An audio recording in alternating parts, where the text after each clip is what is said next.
Hola, ¿cómo están? El día de hoy vamos a ver cómo se calcula el tamaño de la muestra. Muy bien, antes de empezar es muy importante decirles que esta es una manera muy sencilla de hacerlo. Sin embargo, dependiendo la rigurosidad y lo que queramos en nuestra investigación, pues va a variar también cómo vamos a calcular la muestra. Esta es la manera más sencilla, como bien les decía, y aquí vamos a manejar simplemente dos fórmulas. Una para calcular el tamaño de la muestra cuando conocemos a la población o la cantidad de población o el número de población, y cuando no lo tenemos, ¿ok? Es muy sencillo. Vamos a tratar de ir desglosando cada uno de los pasos para que ustedes entiendan correctamente cómo es la muestra. Si bien hay ciertos software que nos pueden ayudar al cálculo de la muestra, lo vamos a hacer en este momento con Excel, porque necesitamos que ustedes comprendan cada uno de los elementos en este cálculo. Vamos a empezar. Ya tenemos abierto nuestro documento de Excel. Si se fijan, es muy sencillo. Voy a borrar estos valores para que no les hagan ruido. Y vamos a ir desglosando cada uno de esos valores. ¿Ok? Voy a borrar todos los valores. Muy bien, vamos empezando. Vamos a ver que la N mayúscula se refiere al tamaño de nuestra población. Es decir, si ya la conocemos. Los valores Z son los puntajes que en términos sencillos se refieren a qué tanto se desvían nuestros datos de la media. En términos más exactos es al número de desviaciones estándar que se comprenden entre el promedio o la media y el número que yo quiero calcular. Ahora que ya tenemos entendido qué es la Z se calcula también, o existe un valor de Z con base al nivel de confiabilidad. Los tres niveles que ustedes van a estar manejando, si bien podemos hablar desde 99.7 hasta el 50 o viceversa, del 50 al 99.7, pues bueno, los que son como los más aceptados son en nuestra área 99, 95 y 90% de confianza en los datos. Es decir, dependiendo de esta puntuación, ya hay puntajes establecidos en las tablas de puntaje Z o Z alfa que nos van a dar esto. Digamos que ustedes están haciendo algo de medicina, pues tendrán, o algo de neurociencias, o algo que no pueda haber un margen de error, tendrían que tomar el 99%, ¿ok? Ahora bien, si ustedes tuvieran en muchas de las áreas, educación, psicología, sociología, diferentes áreas, es muy aceptable el 95%, ya mucho menos aceptable el 99%. Vamos a tomar de promedio el 95%. El valor de Z ya está establecido, ustedes no lo tienen que calcular, ya está en las tablas, ya está establecido, que es 1.96. Ahora, ¿a qué se refiere esto? Muy bien, ya que tenemos este puntaje Z, ya comprendemos que nuestro valor es 1.96. Nuestra P se va a referir específicamente a la probabilidad de que ocurra el fenómeno, y la Q es a la probabilidad de que no ocurra. Siempre debe darme la P y la Q un valor en suma de 1, que representa, por ejemplo, como el 100% de probabilidad de que ocurra. Entonces, si nosotros ya conocemos la probabilidad, por ejemplo, yo ya puedo saber calcular la probabilidad de que ustedes reprueben porque puedo calcular los promedios de los semestres anteriores, etcétera. Pues pudiera yo ponerlo aquí y tendría que ponerlo en mi P. Ahora, mi Q tendría que ser 1 menos P, es decir, si tuviera 1 menos el 80% de probabilidad de que ustedes pasen, me daría 20. ¿Ok? Muy sencillo. La E es el margen de error que manejamos. Regularmente, si manejo una confiabilidad de 95, puede ser del 5%, y mi población, que ya lo mencionamos. Vamos a empezar a desglosar la fórmula, ¿ok?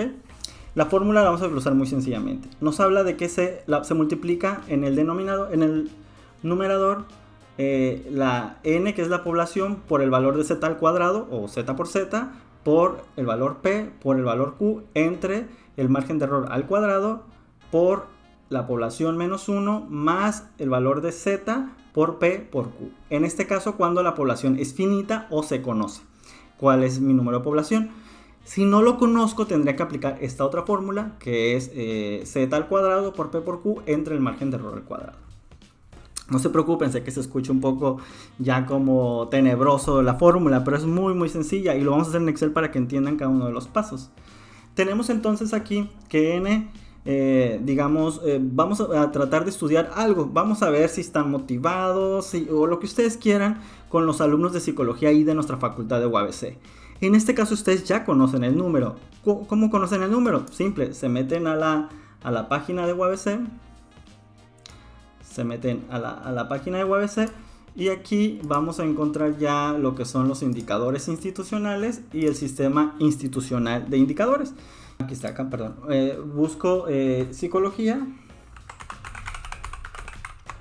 Me los va a iluminar. Aquí está. Y si se fijan, hombres y mujeres. Y tengo el total de mi población. Ya lo conozco, incluso si quisiera utilizar a los tres, pudiera estratificar, que hay una fórmula para la muestra estratificada, y pudiera saber exactamente cuántos ocupo de carrera. Pero ahorita solamente me voy a quedar con los de psicología, que son 624. Bien, ahora que ya conozco el número, lo que voy a hacer es que pues lo voy a poner aquí en mi valor, que decíamos que eran 624. Tengo mi valor. Z, yo voy a elegir al 95% de confianza, es de 1.96. La P, como no la conocemos, digamos que no conozco el grado de probabilidad de lo que esté preguntando, de reprobar, de que estén felices, de que estén alegres, motivados, etcétera, o que me van a contestar una encuesta, pues bueno, yo le voy a poner, que es como muy aceptado, el 50%. Cuiden que aquí de P a Q y a E en Excel, al menos en Excel, estén porcentajes para que les salga el cálculo. Se los va a convertir al porcentaje, ¿no? Si no fuera 0.05. Entonces, tenemos la Q. Acuérdense que si tenemos que siempre P y Q nos tienen que dar un total de 1 menos la probabilidad, entonces de ocurrencia, que es la Q, entonces tendría que ser 50, 1 menos 50, pues también sería un 50%. Y en el margen de error, como no lo conozco, pero estoy haciéndolo al 95%, lo vamos a poner que es a un 5%, ¿ok?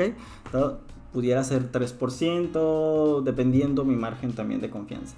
Ahora bien, ya que tengo aquí, ya puedo sacar la fórmula. Primero vamos a calcular el numerador y después el denominador, y voy a hacer la división. Muy sencillo, fíjense.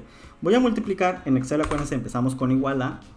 La fórmula me dice que la n minúscula es mi población que estoy buscando, mi muestra que estoy buscando, y la n mayúscula es la población que tengo.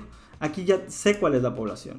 Entonces voy a multiplicar la población por z al cuadrado. Z al cuadrado, acuérdense que el valor multiplicado por sí mismo me da al cuadrado. En Excel también puedo poner como el triangulito arriba del número, pero vamos a hacerlo así.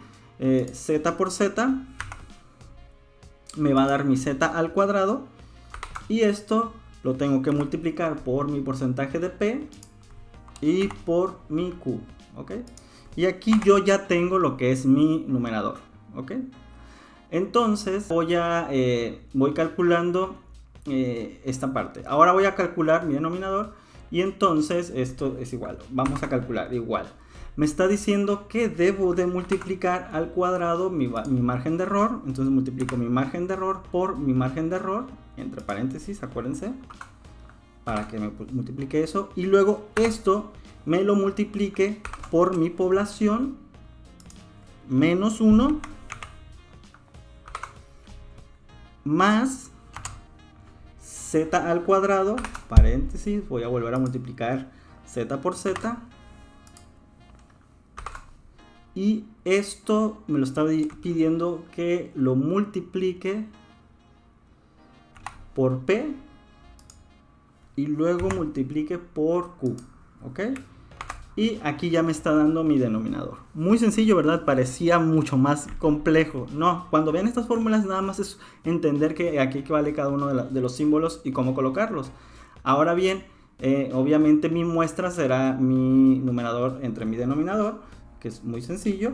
Solamente hago diagonal entre, aquí no me deja ver, pero sería el de 18. Sería 238 mi muestra. De esos 624 estudiantes, si yo quiero que sea una muestra representativa, es decir, acuérdense, la muestra lo que busca es que yo extraiga a la población un número de elementos de mi población, y que lo que yo aplique, cuestionarios o lo que observen ellos, sea representativo de todos. Entonces, para que yo pueda hablar de todos los estudiantes de psicología, tendría que encuestar, estudiar, analizar, experimentar con 238 personas para que pudiera generalizar. E incluso si quiero ser más estricto, tendría que utilizar un muestreo estratificado, donde podría ser por semestre, ¿no? ¿Cuántos son por semestre y qué porcentaje sería representativo de cada semestre?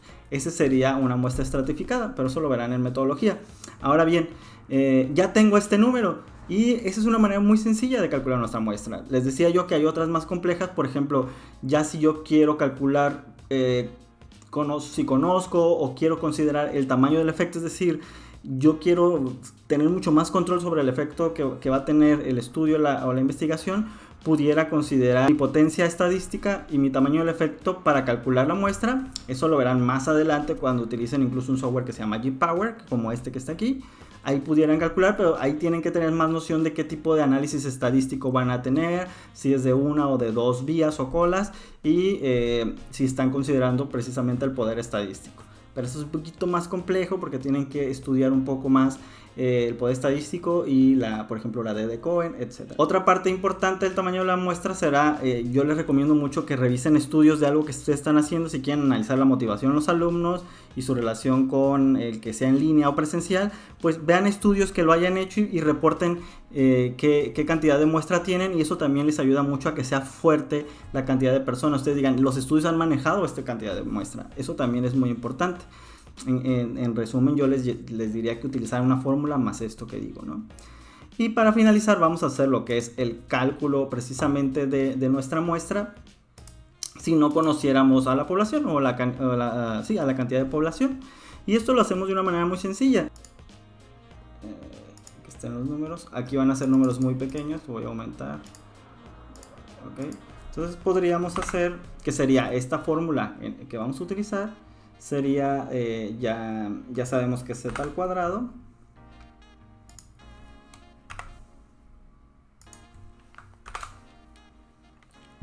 por P y por Q, ¿ok? Y eso me da mi valor, mi numerador, y mi denominador pues me lo daría la E al cuadrado, ¿ok?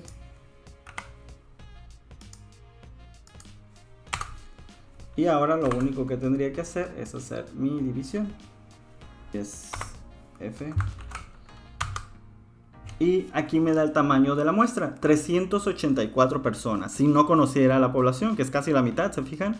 Entonces siempre es importante conocer el tamaño de la muestra, si no va a aumentar la cantidad precisamente para disminuir el error. En este sentido, entonces, aquí yo ya tendría cuál es el tamaño de mi muestra. Y de esa manera tan sencilla pudiéramos calcular cuando queremos preguntarnos a cuántas personas. Y así ya no inventamos y decimos, pues yo entrevisté a 50 porque así me dijo un profe, así me dijo un libro. No, tenemos que saber el tamaño de nuestra muestra. Y esto sería lo que nos daría una muestra significativa. En algunos casos muy específicos, algunos estudios cualitativos o incluso algunos cuantitativos, pues la población puede ser muy pequeña o por las características puede ser muy compleja, o quiero ir muy a profundidad con otro tipo de instrumentos. Entonces, bueno, aquí sí se pudieran permitir otro tipo de poblaciones sin considerar como estas fórmulas, porque no quieren generalizar y porque lo que se quiere llegar es a un entendimiento de características de grupos muy pequeños o incluso de individuos. Entonces ahí quizá no funcione, pero esto sería una manera muy sencilla y muy fácil de poderlo hacer. Espero que esta explicación haya quedado clara. No olviden, si tienen dudas, contactarme y van a tener en el área de dudas cualquier información. Bueno, espero que se encuentren bien y espero verlos pronto. Nos vemos, cuídense mucho, bye.